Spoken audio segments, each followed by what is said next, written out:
Welcome to Light Your Lamp, where it's our goal to ignite something within you to live in your purpose. On this week's episode, we've got Deena, who I'm telling you what, she's not just a nurse practitioner. She's not just somebody who's been through the ringer. She's a good person. She's got a full heart for Jesus, and she's going to take us through where, you know, her life kind of did a little spiral, and eventually she was brought back up out of that by being brought down to her knees. So make sure you check this one out. Hit subscribe, connect with us over at Light Your Lamp Ministry if you need prayer. Facebook, Instagram, lightyourlampministry.com. We love you guys. Let's get into it.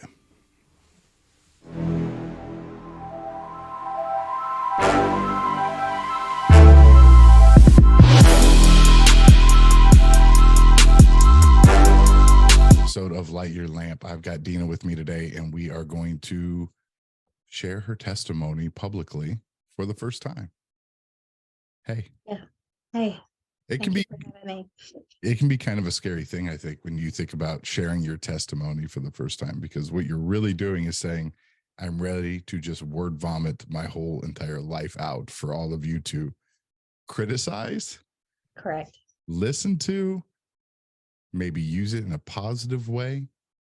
You know, however they consume it, whoever hears it, you know, that's scary because it's an unknown. And we don't live in a world that we like to go into unknowns. We were just talking before we started recording here how I have a really hard time purchasing things because it can be unknown, you know, and I think a lot of times when we share our testimony, we don't know how people are going to receive it. But we're called to do that. We're called to share our testimonies to expand God's kingdom. So I want to thank you for being willing, first of all, for sharing this. And secondly, I want to just commend you on the boldness and the bravery of it as well. thank you, because it's been tough, I guess, can you hear me okay? Yeah. Getting to where I felt unashamed of myself to be able to share it out loud. Yeah. I had to get to a place where I knew that it was my story to share, and it was a part of who I am now. Mm-hmm. And I knew God had forgiven me for things, but I had to forgive myself and get to a place where this is who I am. This is my story. And if you don't receive it, I can't fix how people receive it. I can only control how I share it. Yeah. And it's, you know, while you're going through something, you know, it's hard not to feel that weight of shame, not feel that weight of guilt. And, you know, it's not until we get to the mountaintop or the plateau or the greener pass or whatever you want to call it. It's not until we get there that we can actually look back on those moments and say, oh, I can kind of piece it all together now and see where where God was in it. And now that gives me the motivation, the capability to share it. So without further ado, why don't we just dive into a little bit? Because there's quite a bit to unpack here. There is. Why don't we just dive into a little bit, you know, from our conversations previously, I know that you grew up in a church, family, you know, so a family that believed in God and Jesus, right? Right. And from there, when did that ever separate? Did that belief system ever falter? Did you ever start to question? I don't think I ever questioned, but I wanted to live my life the way I wanted to live my life. And so, you know, I was just thinking last night, I remember the day that I got saved. I remember I was in high school. I was at youth camp. I was probably in the 11th grade. I remember that, you know, everybody says you always remember every little detail. If I think hard enough about it, I can remember being saved and the Holy Spirit working. But when I left church camp, I didn't know what to do with that. No idea what to do with that. No idea how to walk with God. I got a whole lot to say about when you leave church camp and your local church and you're not, the fire isn't stoked. Correct. And so, I mean, I just went back to being a typical teenager. I mean, I just, you know, and then I got pregnant when I was 19. Okay. And so I have for the last 5 years, I've been saying he's 25. I think he'll be 27 this year. So yeah. So had him when I was 19, just a few months shy of turning 20. When he was almost a year old, married his dad. Mm. His dad actually enlisted in the Navy right after we got married because we thought that that would just getting out of where we were would create a better life for us. Um, Financially more stable, right? I mean, yeah, it's a just guaranteed all the paycheck, things that guaranteed correct. place to live. Like there, And, we live in a very small town, so well, just a few weeks, probably 1 week right after we went to his dad's graduation in Chicago, his dad's sister got killed in a car wreck, mm, which just spiraled out of his mom kind of spiraled out of control, which my first husband was not. It's just so much that I've thought about since the last conversation you have had and I've had. He did not have an active father in his life. His granddad raised him. His grandma and granddad raised him, mhm. but he was a very good dad. But He had a lot to do. I mean, he's got his own yes. testimony in that. So anyway, we never moved. He ended up getting out. It was like, I'm not even really sure of the whole process. But anyway, he ended up getting out, coming home because his mom just could not handle him not being there. He was the oldest child. And so he moved home, and that was kind of that. And we just kind of went on with life. We went to church a little bit here and there. It was never church every time the doors opened, but we believed in God, and we tried to kind of, I don't know, we kind of tried to live that life, but do our own thing too. Like we So tried to do both. you went on Sunday We lived, and not every Sunday. I mean, it and was just Monday. kind of, So the weeks were empty. The weeks were yes. for me. Sunday was the hour, depending on what Yep. church you go to. Some are longer. Yep. They that hour you dedicated to, all right, I'll get into this God thing. Yes. And society says if you're going to church on Sunday, the outward appearance or the society outward appearance that you're giving Right. is that you're a good person. Right. But we were not walking with God. I mean, we were not walking with God. Yeah. And so 5 years later, Savannah's born. So I have a daughter. I have a 5-year-old and a new baby. And of course, there's a lot of marriage stuff in between all of that. I mean, we were young. And then when she was 2, well, I went back to nursing school. I will say I went back to nursing school. When I graduated from nursing school, she was 2. And that was when we decided to divorce. Just a lot of things that happened. And we didn't know how to fix it. We didn't know how to be married. We didn't know how not to be married. We didn't know how to fix what was broken. That seemed like the only answer. So you guys, it wasn't just like a spur of the moment, like, hey, I'm done, we're getting a divorce. This was, I mean, for lack of better words, this was dealt with hard conversations. Yes, and a long time coming. And there was probably a point where there was an argument that was, okay, we're done. Like this, we have to be done now. Yeah. And so that was just kind of that. And I remember telling him, and I remember thinking, you cannot bring all these women around my children. Like I knew that he was going to be the one that was going to date all these people and bring all these people around my children. And no, I mean, he started dating another girl probably 8 months to a year after. And they're still together today. I mean, it's just crazy because I was the one who had no idea what was to come. But of course I wasn't going to say, I was the one looking for the stability. I was the one looking for the white picket fence and the house and the perfect husband and the perfect marriage and all the things. Trying to fill my soul with flesh, with a man, with what only God could fill me with, but I had no idea at the time. So there's that. We co-parented very well together throughout all of their childhood. Their stepmom was probably one of my very best friends in the world. Like I love her. It took us a little while to get there, but I mean, I can look back now and see God working in a lot of that. Sure. Of course, not at the time, but so that's kind of that. I'm gonna ask you a question. You said he was dating in about 8 months. He met the next woman that he's still married to today. As you say that, like I just wonder, was that hard for you to process? Very hard for me to process, and I was very non-Christian like for a long time. There was a lot of anger, and it was almost a whole, okay, well, maybe we should work it out. Maybe we should try to get back together. Maybe we should.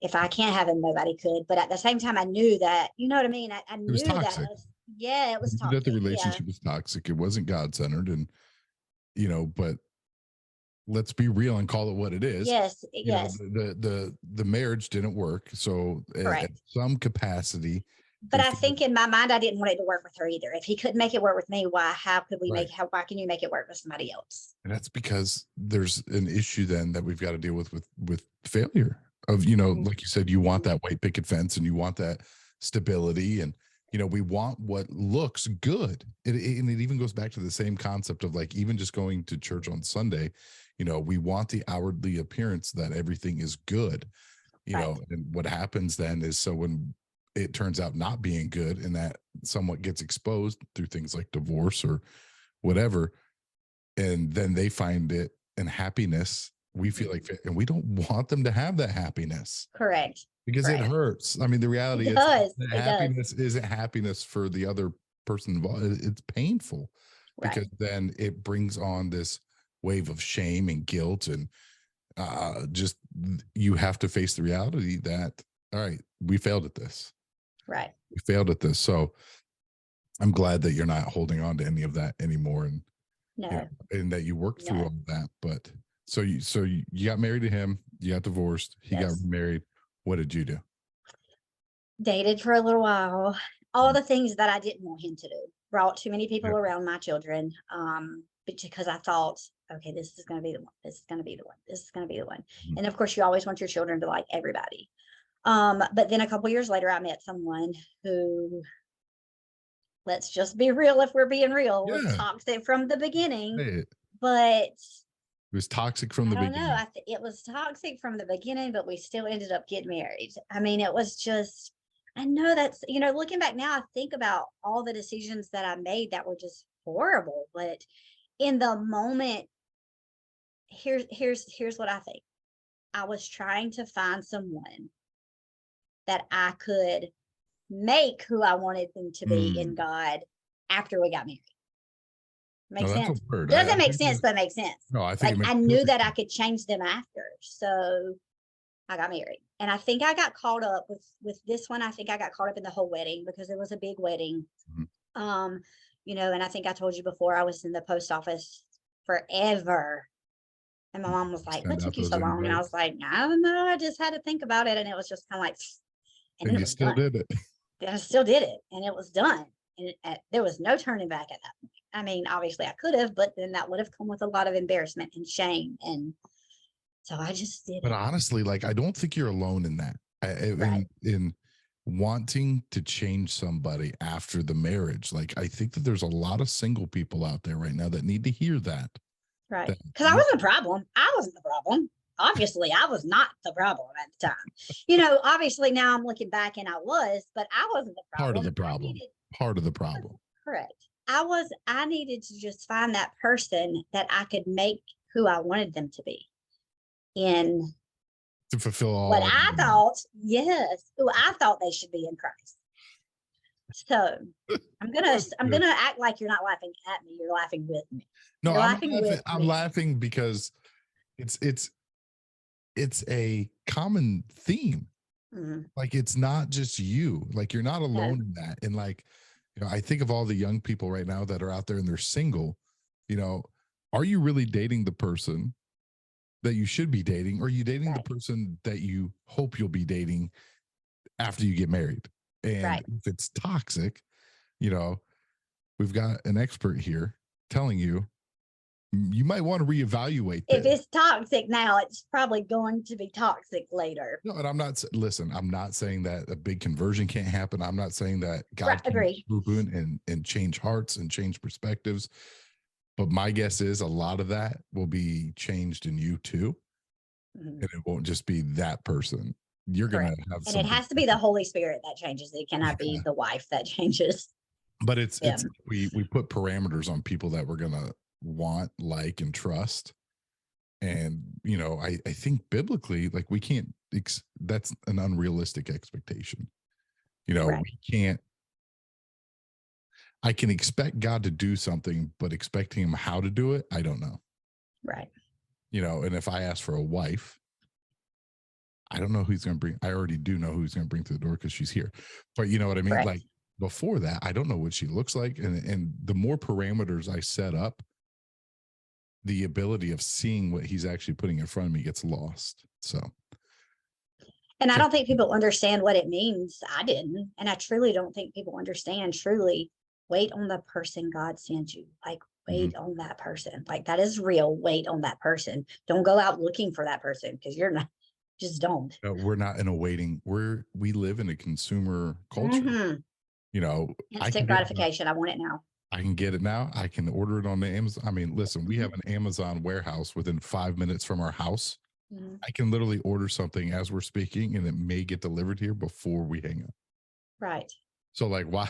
Right. Why wouldn't I? So why not find a husband now and change him later? I can have the husband now. I can get a husband the same way. I can get him on the internet.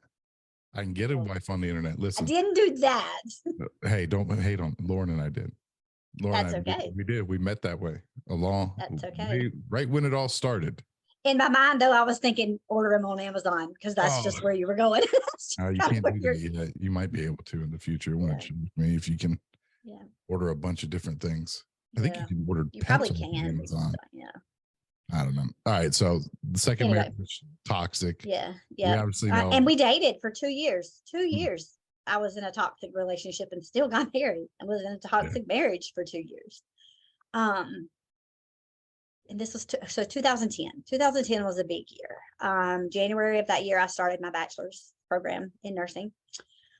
May of that year. So my mom and dad were divorced. We had your typical go to your dad's every other weekend, just typical. Nobody was an alcoholic. Nobody was abusive, just divorced. Just didn't work. Yep. And then, so my mom got remarried when I was in kindergarten. I don't ever remember a time my mom and my biological dad being married. I always remember her being married to my stepdad. So, May of 2010, he had a massive heart attack. God put all the pieces of that day together. We had a pontoon boat, and we were at the lake, a little lake in our town, just small lake. He loved the pontoon boat.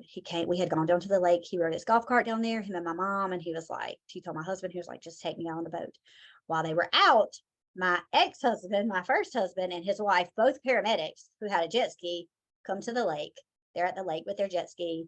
I have Savannah with me, and my husband at the time had a daughter. And then Dustin rides down there on his dirt bike. And as they're coming back up to the shore from the pontoon boat, my mom is just screaming for somebody to help, because my dad had a massive heart attack on the boat. I don't know what we would have done had my ex-husband and his wife not been there, because they immediately jumped on the boat. He was a big guy, so you couldn't just pick him up and get him off the boat. Right. And it was my children were there. I was there. It was very traumatic for all of us looking back now, but in the moment we were just going through the motions of the experience. And so I called 911, and I remember Dustin and Savannah's dad looking at me saying, "Get your mom out of here." Like, at that moment, they knew that he was gone, but it was like, just get your mom out of here, because we're going to have to, I don't know how we're going to get him off this boat, because he's a big guy. Just get her out of here so she doesn't have to see all that. So Dustin was at an age where he could take the girls on the golf cart back to my house, and he got them out of there, got my mom out of there. The hospital wasn't very far from us, and it felt like an hour before they got there. And then, so that was, I mean, I could go into a whole lot of detail about that, but that was pretty traumatic for me and my kids. And then my sister was out of town. God did that on purpose, because, she did. I don't know. Everybody was where they needed to be and exactly where God had placed them on that day. I had to get my brother from Texas. I was the one, though, during that time who had to be the strong one, and who had to call the people and tell the people and make sure my mom was okay, and make sure that my mom kept saying, call my friends 45 minutes away, tell them we're going to McLeod. And I'm like, okay, I knew we weren't going to McLeod. I knew what was going on. I was a nurse, but it was so I didn't get to have my breakdown and my grief for a couple of weeks, because I was doing all the things. Still in a toxic marriage. I was there's a ball of yarn that's getting wound up here. Oh, yeah. Yep. And you're not getting the time now to deal with any of it. No. Still in school full time. So I was a hospice nurse at the time, which was good for my kids, because I was able to be home as soon as they got out of school. But I just remember being on the phone with him. I remember pulling up at a patient's house, being on the phone with my husband, I could go to that patient's house today. I know exactly where it was, like every detail of that moment. And we were arguing just about the dumbest thing. I don't even know. And I was like, you know what? I'm done. Like, I'm done. My daddy just died. Like, we are not promised tomorrow. I don't know why I did this, but I'm done. So it was kind of, go. I mean, as traumatic as an event as that was, it was almost like a wake up call as well. Yes, 100%. I'm living the way that I don't, maybe I'm living a way that I don't want to live anymore. Correct. It's interesting. So I go see my hospice patient and go on with the rest of my day. Like, the weight of the world had been lifted off of my shoulders. And honestly, I think that is when I grieved everything. Obviously he came home from work that day, got his stuff, it was the whole, please, I don't know. Like, there was no turning back from me. None. And then I was able to grieve. Somehow managed to still graduate from school in December. But that was a year of just really a lot of grief for me. It was also a year that I never really stopped to slow down. I would have to say maybe a lot of the grieving came after I graduated in December, because I still had to do all of those things to get there. So 2010 was a year of do, go, be strong. Don't even stop to think about it, because you can't fail at these things. And then when I graduated from school, it was like, okay, now maybe I can breathe. I don't know that I ever really did, but I don't know. I think life just kept going. Well, there's a part of that, you know, and as you're saying that, I think, and maybe your faith wasn't rock solid here, and maybe like your foundation wasn't completely poured and had some cracks in it or whatever. But moving forward is faith. You know, you've got to keep moving forward. I think, you know, a lot of times when we stop and we sit, we become a target for the enemy. So I can only imagine if you wouldn't have gotten out of that situation, or had you stayed still, what else could have spiraled. Instead, you took a stance and said, I'm changing something. I'm going to move forward and I'm going to change something. And, you know, and there's nothing wrong with moving forward to just be moving forward. Right. You know, I think a lot of times when people, oh, well, if you're not moving towards a goal, well, then why are you even move? Well, because I'm willing to stand still and let something come after me. You know, standing still is something I had a very hard time with, though. We're talking. We're talking. The enemy can get you when you're standing still, and this isn't. Yes. This is not the same as like the Lauren Daigle song, "The Peace Be Still." This is not that stillness we're talking about. We're talking about numbness and thoughtlessness and all of that and stillness. Gotcha. Yes. So, all right. So that marriage, we're done with that. Yes. And so losing my dad was pretty traumatic for my children, because Savannah was young, but he was Dustin's best friend. So just making sure my children were okay through all of that. And so life just kept going. You know, I kept taking my children to school and we just kept doing our thing. And then a couple years later, I met someone else. And he was a good bit older than me. But made me feel all the things that I felt like I needed. Made me feel, still my faith was not rock solid. Still my faith was not where it needed to be. But I felt like, okay, this was okay. I mean, here we go again, but he makes me feel all the things that I feel like I've been looking for. And then being financially secure was part of it. As much as I hate to admit that now, he was very financially secure. So that was, you know, that was a part of it. And I moved from my little hometown that I never thought I would leave to 45 minutes away, only 45 minutes away, to another little small town. But I never thinking like across state or something. No, only 45 minutes away, because I would never move. I would have never, my children were still in high school. So I would have never moved them far from their dad, you know. And Dustin was in the 11th grade when we moved. So he even had the option to kind of stay either, you know, if he wanted to finish high school, but he didn't. He moved, and it was the best thing. He was making some bad choices. So moving was the best thing for all of us. even though it was only 45 minutes. So we got married. Is that with traffic? It's 45 minutes with traffic. There is no traffic between point A and point B. When I tell you I moved from, there is no traffic. The traffic is here. It's just 45-minute country roads from one town to the next. Got it. But for me, that was huge. I grew up in that little small town. Yeah. So it's funny now, but it was a big deal. It's change, and that's growth. It was change, and it was big change. And it was change for my kids. I want to ask you a question about your faith in this instance and where you're at, what we're talking about. At the time, did you think that you had a solid foundation? I don't think I had a solid foundation, but I think I was walking with Christ the best that I knew how. No, I'm talking the you then. Where the me? Yeah. Which part of my life are we talking about? 2000. What is this? 2011, 2012. We're 2000 to 2012. So 2012. What would that person say of where they're at? No, not where I needed to be. Not with my faith, if that's what we're talking about. Sure. So there was an awareness, though. There was an awareness. Yeah. I was taking my children to church on Sundays still. Dustin was going to youth, but there was no Monday through Saturday relationship with Jesus. No. That's good. So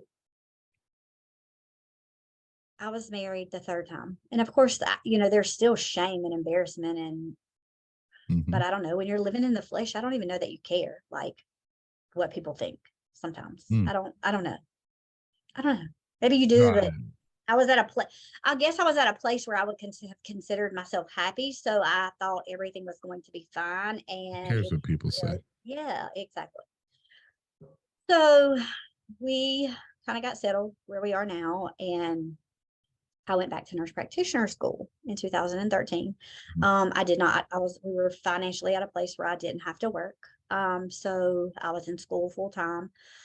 And in 2015 is when everything started to go like just downhill. And I knew that there was probably an affair taking place, but couldn't prove it. Remember standing in my shower one day asking God to bring him to his knees, because again, I was fully trying to change him. We were going to church. Savannah was very involved in youth. By this time, Dustin had actually graduated. He graduated in 2014 and went straight to the Navy. So graduated in June, gone in October. That is a huge traumatic thing for a mom. Huge. Because you talk about losing all control of your child. When they go to the military and you can't even pick up the phone, I will never forget the day that I realized I gave Dustin the wrong direct deposit information for his check, and I could not call him. I had a flat out panic attack. And it was just, and I know that it was loss of control. So was my faith grounded there? Nope, because I didn't want Jesus to control anything I needed to control. That's a whole different animal and beast. And I've been on the other side of it, with the single mom and joining. It's different. That was rough. The different independence. Yeah, for sure. I knew Dustin needed the structure. He would have, at college, I would have been even more above the basket case because he wouldn't have had somebody telling him what to do. He needed the structure of someone telling him what to do, but I lost all control. So you're in the shower. Yes. And I remember praying, asking the Lord to just bring him to his knees because something had to change. Well, the Lord brought me to my knees and revealed lots of things to me. Lots of things to me.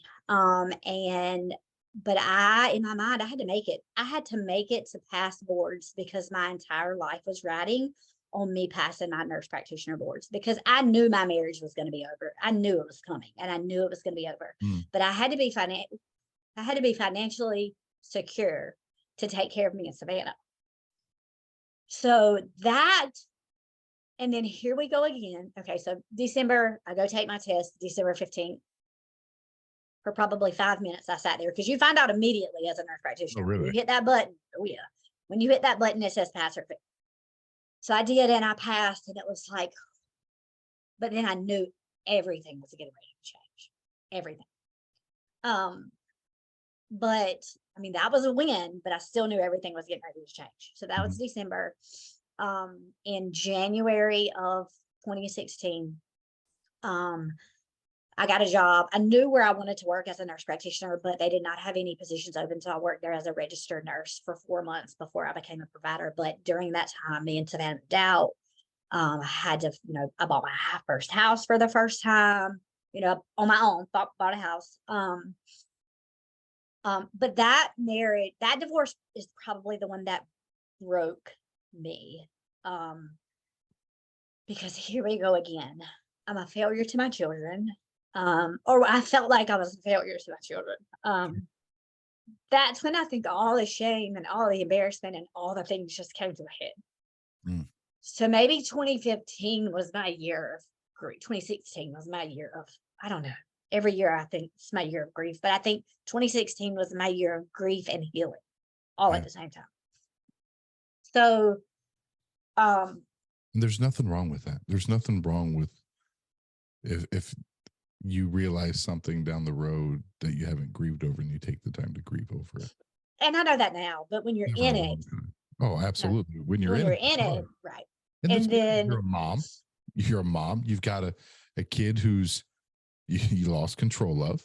right. You got a daughter that you want to raise right in a world that says, I mean, and let's call it what it is scary because there's a Yep. lot of creepy people out there. Oh, yeah. I mean, I've got a little Yep. girl and I'm like, please get better Yep. before she gets older because I'm going to lose my mind. I know.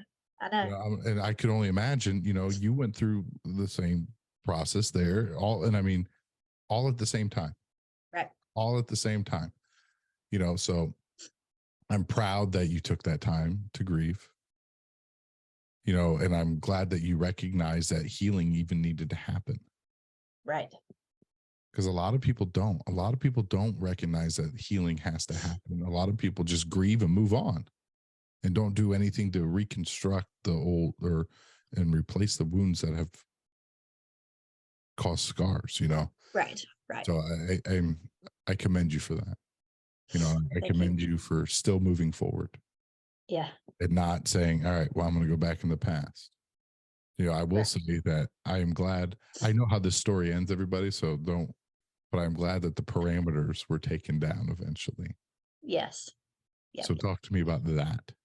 Okay. So I started working as a healthcare provider. It was me and Savannah.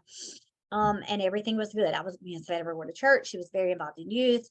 The church I was going to at a time was a big church. And so it wasn't your traditional Sunday morning, Sunday evening, Wednesday night service. It was huge 2 services every morning. And then we had small groups that we could, be a part of at On night. And Sundays? so, no, it could be any night during the week. They had small groups. So it took a little while, but I joined a small group. Mm. And then we started meeting at my house.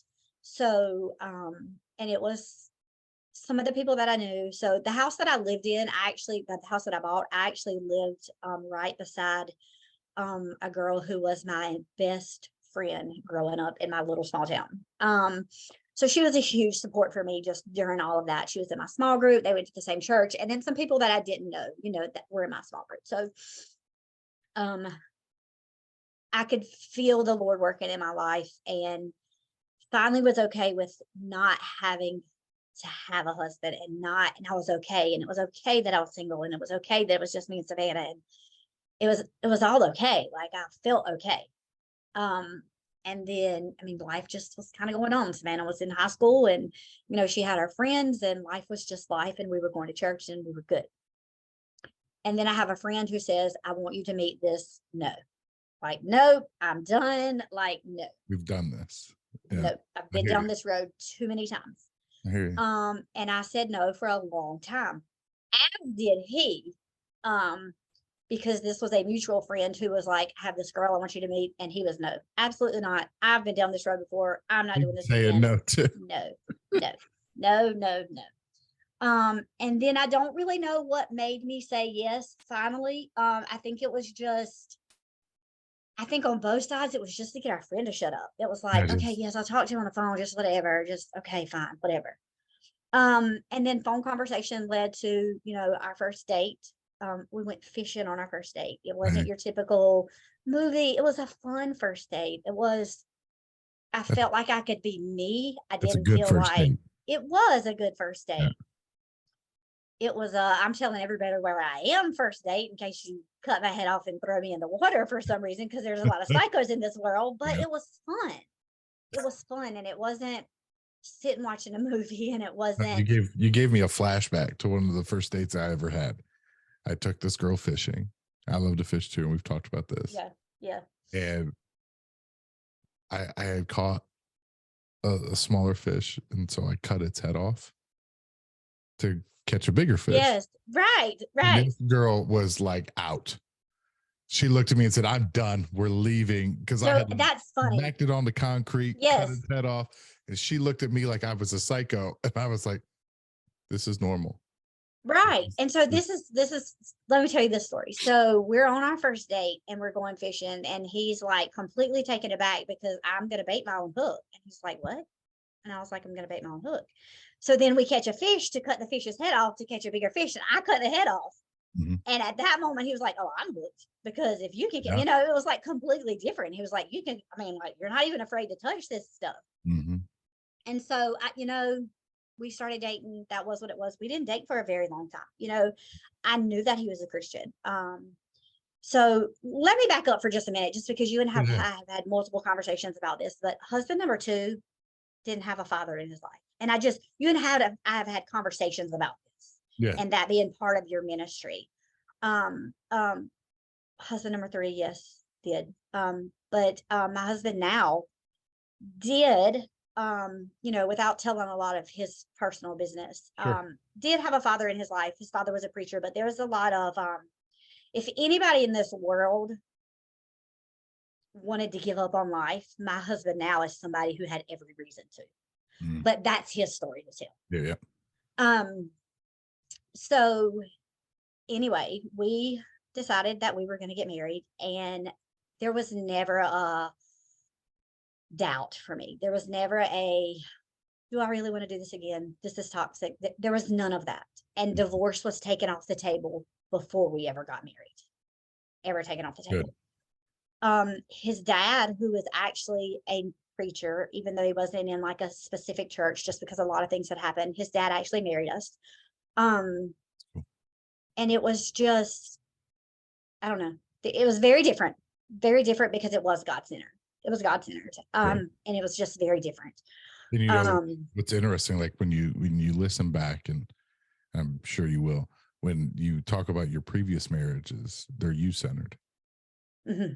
And this one all points back to God. Like you can see it, the weavings of it, and before the weavings were you. Right. And I think that's a lesson that I want people to grasp when they listen, is that it's got to point back to God. It has to. And when it points back to God, that's how we can affirm something is from God. If it points back to us, I would challenge you to check it. But yeah. Yep. Go ahead. So, I don't know. We got married. We went, everybody's like, "Oh, where'd you go on your honeymoon?" Well, we went fishing for a week. And it was like the best thing ever. Is he what? No, I said deep sea fishing, or just like. No, we went to Santee and spent to the state park and spent a week in a cabin. And 6 weeks later, I found out I was pregnant, and I was not having any more children because my 2 were grown. I had a 17-year-old. We weren't having children. And I remember asking him one day after we had gotten married, would you want to have like maybe one child? Because, in my mind, he was going to say no. And I was going to be off the hook. Like, Yeah. Like, yeah. I'm like, oh. Okay. But so we did. And Kate has been the biggest blessing just for so many people. Like there's so much God in all of like this marriage, and just him, and just all of it. Like I feel like the last time we talked, I just didn't talk about all of the good things that God had done in my life when I finally put God first and this became God-centered. Mm-hmm. But just having Kate has been such a blessing, and how we handle disagreements is so different.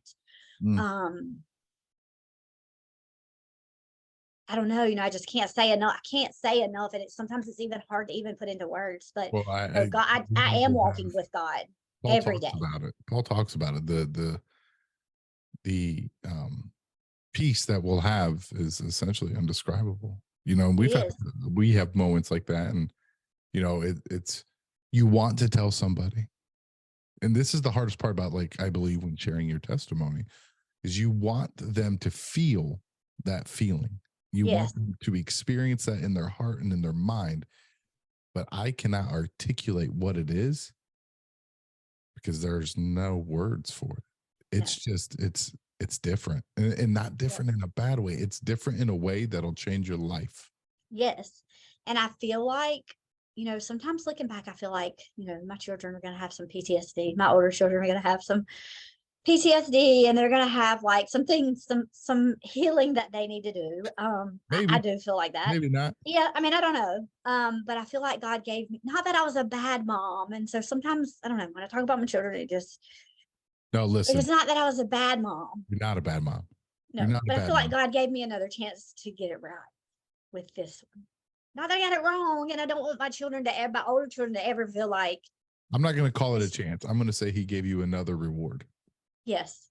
Yeah, he gave you another reward to raise your Right. children. And so I don't care about the white picket fence, and the things that matter just are so different. I don't care about the white picket fence. I care about whether or not we're making memories in our kitchen. And my backyard looks like a disaster. I have holes that Cade can stand in, dug everywhere. And I don't care because 10 years from now, those holes are going to be filled back up with dirt because my baby's going to be a grown up. I mean, not a grown up, but he's going to be too big to play.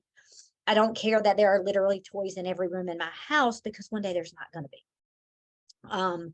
What I care about is that I take him to church and he learns about God, and there are people in his life teaching him about God, but that he sees us doing it at home, that he sees me and his daddy loving each other and having what is a good marriage. Is it perfect? No, it's not perfect, but it's not anything that God can't fix because there's nothing bigger than us. I don't know. It's God-centered. Divorce is taken off the table. There's nothing too big that we can't fix. No, and I think that's good. So now, your life is peaceful and it's not chaotic and it's not spiraling out. And look how long, I mean, you look back at the journey that you were on, and we're not talking like a year. No, we're not. Years. I'm 46. I had a baby when I was 19. I did not ask you. Listen. I know. I don't have a problem with telling people how old I am. I can't ask that question. So no, you didn't ask. I gave it. Anybody listening, I don't want them to think I answered that. He never asked. I'm 46. I had a baby when I was 19. We're talking an entire day. We're talking decades. It started young. It started at 19. The spiraling, it started at 19. And then it was, we watched this movie, Jesus Revolution. I don't know if anybody's seen it. I haven't seen it yet. There's a part in it that the hippies are talking to the pastor without giving too much context here. He says, we're all just searching for something. We're just searching for the wrong thing. And I think that's what you were caught in, is you were searching for something to fill you because you didn't know what this calmness and this different feeling is that you have now. Because had you known that then, you probably would have gone after it.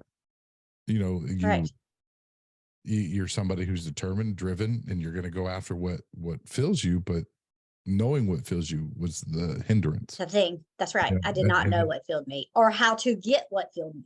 Right. I mean, you even tried to manipulate it to where it could fill you. Exactly. And it's all of that failed in order for you to be brought to your knees, to be convicted by the Holy Spirit, to be led by him, to be filled by him, to live in the peace that you have now. And that's huge. It is huge because all of those years I looked at them as the problem, not me as the problem, because I believed in God. So I was good, but I wasn't good. I wasn't good. And it took me realizing I wasn't good. And I was the one that needed to be brought to my knees and changed before anything else was ever going to be right. That's a lot. And that's truth. I mean, I think that in our Christian walks, a lot of times we blame other people for being the problems, but we make it. Yeah, but it took me a long time Uh, because I wanted what I wanted, and I wanted to be able to say that I fixed it and made it what I wanted. I wanted to mold my life into what I wanted it to be, not what God wanted it to be, because I didn't know how to comprehend or even understand, even as an adult, mm, what God wanted for me. no, that's But good. now I know that. Now I know that. I also know that when God doesn't answer my prayer today, it's okay. Like in this world we live in instant gratification, it's okay because look how long it took me to get to what I have now, and it's Yeah, better than anything I ever thought that it could be. It's better than anything I could have ever done on my own. that's good. That's good. All right. So I'm going to be honest. You're a nurse practitioner, Yes. right? And you have a website. Yes. What is that website? So I am a nurse practitioner and I work in traditional medicine for a clinic here locally. That is my day job. It's my daytime Okay. job. I have a website. I have a functional medicine website. So there's a huge difference between traditional medicine and functional medicine. That's a whole nother like thing. But you can't really practice a lot of functional holistic medicine and traditional medicine for insurance reasons. And I'll just is what it is. Sure. But Deena Freeman Wellness is my virtual online business where I function as a functional medicine, more of a health coach. I can only practice as a provider in the state of South Carolina, but I Okay. work with clients one on one as a health consultant with holistic healing. Okay. Um, and that's what that is. Well, and a lot of Christians look into holistic healing.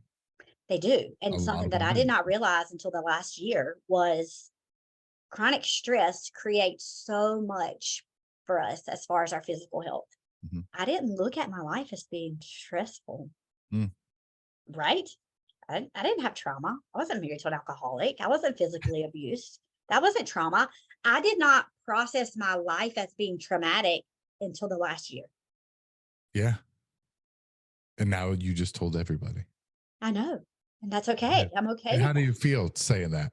Like I can take a deep breath and feel like I can be a light and help other women who feel like they're not worthy. Mhm. You're full of shame. So if you've been married 3 times and you can't get somebody to love you, why is God going? What is it that was my biggest thing? God's not going to love me. God's not going to forgive me Mhm. for all of these things that I've done. That's, yeah. But when I finally realized that He did a long time ago, God forgave me. It's not believing that God forgives you is the struggle. It's forgiving yourself. Stop looking down and look up. Yes, All I right. So can't move forward if I keep looking backwards. I'm gonna let you go. We're gonna go ahead. We're gonna post your website on the little bio for people to go to check out because I know holistic medicine is making a rise, and a lot of people may not know what it is or they want to look into it, and maybe we can get back on here and have a conversation about that because I have a lot of questions when it comes to all that That's stuff. I think that's a lot of so people so do. passionate about that. Yes. I think a lot of people do, and I think a lot of times we discount it because it's not out of a CVS or whatever. Mhm. And not that you can't buy some of the things at the CVS, but I know. there's no door to go in and close to see somebody, That's right. that stuff. So I think a lot of times we discount it, but I do think that there's something to it. I just don't understand it quite yet. So you may be the person that helps me understand that, which makes me excited. Right. But lastly, like I just want to tell you how thankful I am for you to share that story. And I encourage you that as you go out and you share it with other people, don't be afraid to get messy with it. Don't be afraid to get down in the dirt where they're at with it and Right. let them know, like, hey, because I know there's some stuff that you held back from. I mean, that's what we do. Right. But there's going to be somebody that we're going to have to get a little bit muddier with. And that's kind of when we share our testimonies, each person is going to be put in place in front of us for different purposes. It could be their father having a heart. It could be a marriage. I feel it may be raising a child at this age. Like it could be all these other things. So be willing to Right. get muddy with it. And I'm telling you, it will impact more people than you know. And I know I've said it before, but impacting one person is impacting 10 people, which impacts 100 people, Right. which impacts 1,000. Like it just One person. One person. So I want to thank you for your time, and thank you so much for having me. We'll see you guys next week. Thank you so much for listening to this week's episode.